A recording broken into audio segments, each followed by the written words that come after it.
자, 오늘은 사순절 묵상집 나무십자가 68쪽입니다. 3월 15일 사순절 넷째 주간 눈물로 이어가는 동행. 제목을 같이 한번 읽어볼게요. 시작.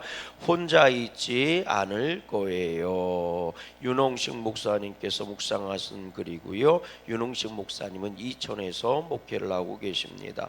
본문은 빌립보서 4장 6절 7절 말씀이네요. 우리 요절 말씀 같이 읽어볼게요. 시작. 아무것도 염려하지 말고 다만 모든 일에 기도와 간구로 너희 구할 것을 감사함으로 하나님께 아뢰라. 아멘. 옆사람 인사해 볼래요? 염려하지 말고 하나님께 기도합시다. 길을 가다가 문득 휴대전화를 두고 나왔구나 하고 깨닫는 순간이 있습니다. 그러면 발걸음을 멈추고 다시 돌아가게 됩니다. 오늘을 사는 사람들에게 휴대전화는 단순한 기기가 아니라 관계를 이어주는 중요한 도구이기 때문입니다. 잠시라도 손에 없으면 어딘가와 단절된 것 같은 불안함을 느끼게 됩니다. 연락이 끊어질 것 같고 일상이 멈출 것 같으며 세상에서 혼자 떨어져 있는 듯한 두려움이 몰려오기도 합니다.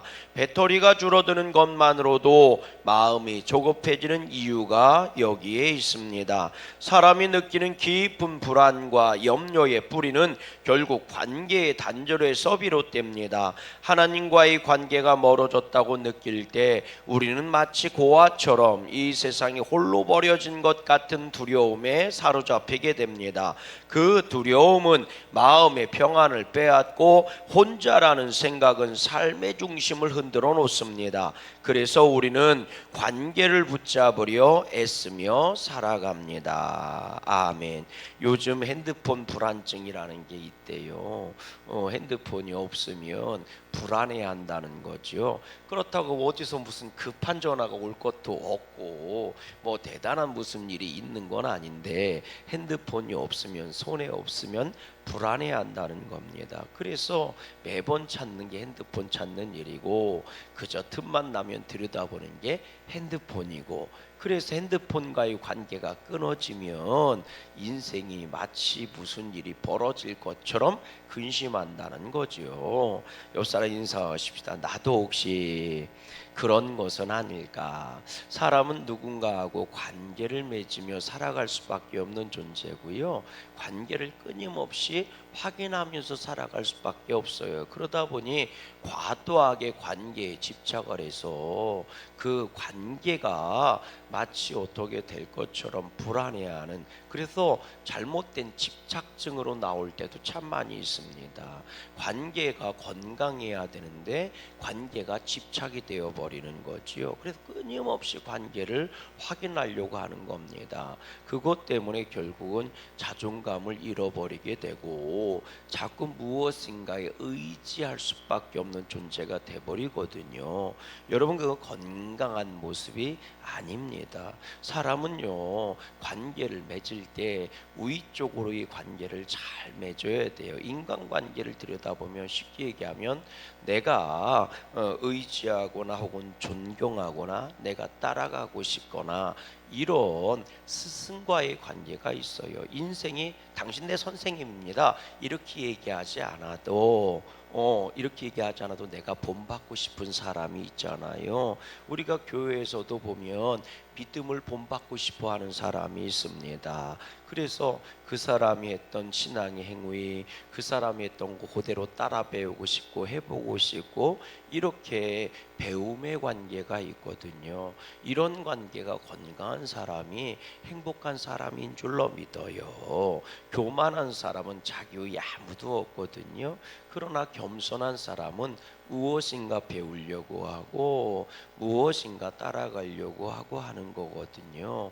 바라긴 여러분들에게 존경하는 신앙인이 있을 수 있기를 주님의 이름으로 소망합니다. 또 옆으로의 관계도 잘 돼야 된다고 그러죠. 친구와의 관계예요. 나이가 많고 적고와 상관없이 항상 같이 있으면 즐겁고, 그리고 같이 있으면 위로가 되고, 또 같이 있으면 이 마음에 이 여유가 생기는 이런 친구와의 관계가 있어요. 동역자의 관계라고 얘기하기도 하고, 동지적인 관계라고 얘기하기도 하고, 친구와의 관계다 이렇게 얘기하기도 했죠. 우리 여러분들 교회에서도 선교회라든지 속회라든지 혹은 말이죠, 이런 기도의 동역자나 전도의 동역자나 같이 있으면 위로가 되고 힘이 되는 관계들이 있습니다. 그런 관계가 풍성할 때 삶이 풍성해지고 행복해지거든요. 바라기는 양구감리교회가 여러분들과 함께하는 친구와 같은 교회가 됐으면 좋겠고, 또 함께하는 교회가 될 수 있기를 주의 이름으로 소망합니다. 또 아래와의 관계가 잘 돼야 됩니다. 내가 섬겨주고 나눠주고, 혹은 내가 가르쳐주기도 하고, 내가 모범이 되려고 애써주는, 여러분 우리가 그런 관계가 있거든요. 그걸 제자의 관계다 흔히 이렇게 얘기합니다. 이 관계가 잘못되면 인생의 의미도 없고 보람도 없어져요. 무엇인가 생산해낼 때 사람은 보람을 느끼는 거거든요. 노동 자체가 저주가 아니라 노동을 했음에도 불구하고 열매가 맺혀지지 않을 때 사람은 좌절감을 느끼는 거거든요. 인생이 헛되다고 느껴지는 겁니다. 우리들도 생각해 보세요. 텃밭에 꽃을 갖다 심는 이유가 왜 그래? 단순히 이쁘려고? 그렇지 않아요. 내가 꽃을 심어서 땀을 흘렸는데 거기서 예쁜 꽃이 피는 거예요. 이거 자랑하고 싶잖아요, 막. 사람은 생산적인 활동을 해야, 그래야 삶의 보람이 있고 의미를 갖습니다. 바라기는 여러분들에게 생산적인 생명의 역사가 있기를 주님의 이름으로 간절히 소망해요. 사랑과의 관계도 마찬가지거든요. 내가 수고한 만큼 열매가 맺혀지기를 원하고, 그 열매를 위해서 내가 헌신하기도 하고 희생하기도 하고, 여러분 이게 없으면 인생이 외롭고 재미가 없어져요. 그래서 베푸는 자가 복이 있고요, 섬기는 자가 기쁨이 있는 겁니다. 아멘이십니까? 요리를 해서 내가 맛있게 먹는 것도 행복하지만, 내가 요리를 하고 음식을 했는데 누군가 그걸 맛있게 먹어주면 그게 훨씬 더 큰 행복이 되는 거거든요. 사람이란 존재가 이미 그렇게 만들어진 것입니다. 왜? 하나님이 주신 복이 그런 복이기 때문에 그래요. 그래서 그걸 해야 사람은 행복해지는 거거든요. 그런데 자꾸 이기적인 것으로 변해버리고 바뀌어버리면 인생이 불행해지는 겁니다.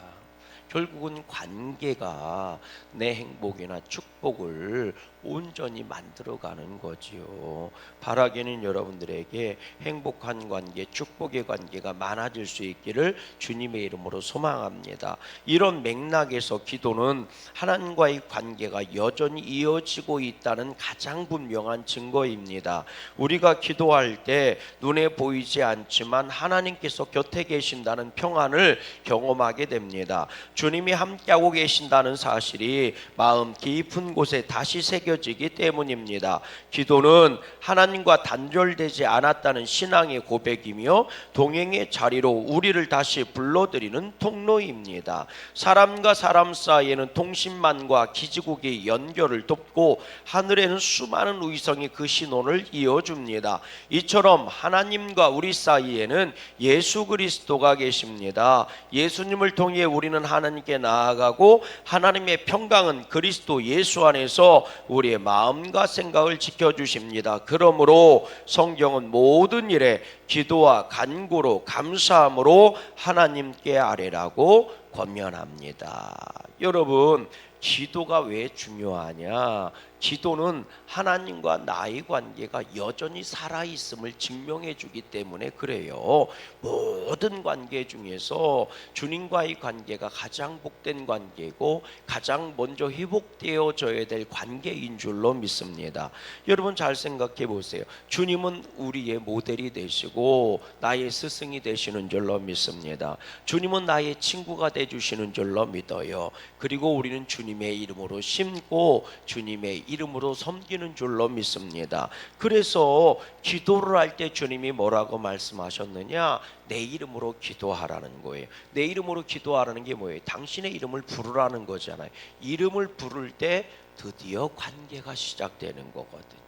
이름을 부를 때 드디어 그 존재가 내 안에 들어오고 새겨지게 되는 거거든요. 그래서 주의 이름으로 부르면서 기도하고 주의 이름으로 기도하라는 것은 믿음으로 기도하라는 것이고, 주님과의 관계가 희복된 기도를 하라는 거거든요. 오늘 말씀 같이 한번 읽어볼래요? 우리 6절 말씀부터 한번 읽어볼게요. 6절 시작. 아무것도 염려하지 말고 다만 모든 일에 기도와 간구로 너희 구할 것을 감사함으로 누구에게? 하나님께 아뢰라. 하나님께 아뢰는 자, 그가 하나님과 관계에 있는 자들이에요. 그럴 때 우리는 예수의 이름으로 나오는 줄로 믿습니다. 그러면 주님께서 어떻게 하신대요? 7절 말씀 읽어봐요. 시작. 그리하면 모든 지각에 뛰어난 하나님의 평강이 그리스도 누구 안에서? 예수 안에서 너희 마음과 생각을 지켜주신다. 나는 구하고 주님은 주신다는 거예요. 이게 관계가 희복됐음을 말해요. 그래서 기도라는 것은 하나님과 내가 여전히 관계가 있는 증거가 되는 거예요. 그럼 거꾸로 얘기해 보세요. 기도를 하지 않으면 하나님과의 관계가 온전해지지 않은 거지요. 그래서 믿음의 성도들은 쉬지 않고 기도해야 할 줄로 믿습니다. 믿음으로 기도해야 할 줄로 믿어요. 계속해서 보실게요.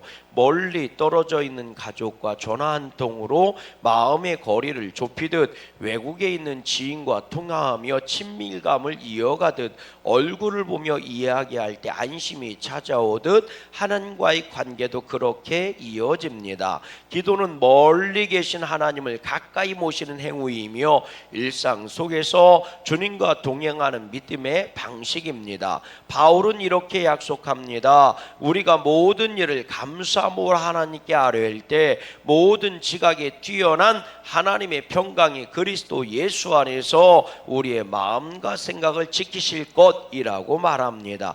이 평강은 사람의 계산과 이해를 뛰어넘는 평안이며 우리의 상상 너머에서 역사하시는 하나님의 선물입니다.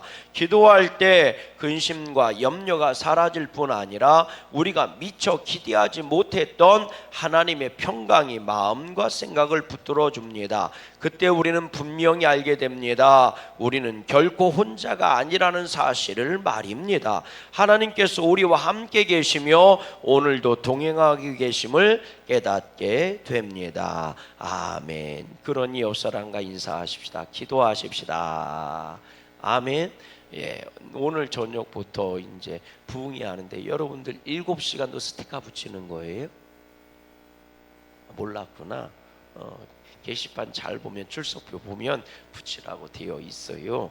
그래서 저녁 집회 나오면 스티커 붙이시고 내일 새벽에 집회 나오셔도 스티커 붙이시고 아멘. 7번 앞으로 7번의 스티커는 부흥의 기도의 시간입니다. 그러니 여러분들 이번 성회 때 기도 많이 하시고 응답 받으시고 말씀으로 은혜 받을 때 하나님과의 관계가 회복되고 기도하셔서 능력의 삶으로 나아가는 여러분들 모두가 되시기를 주님의 이름으로 소망합니다. 함께 기도합니다.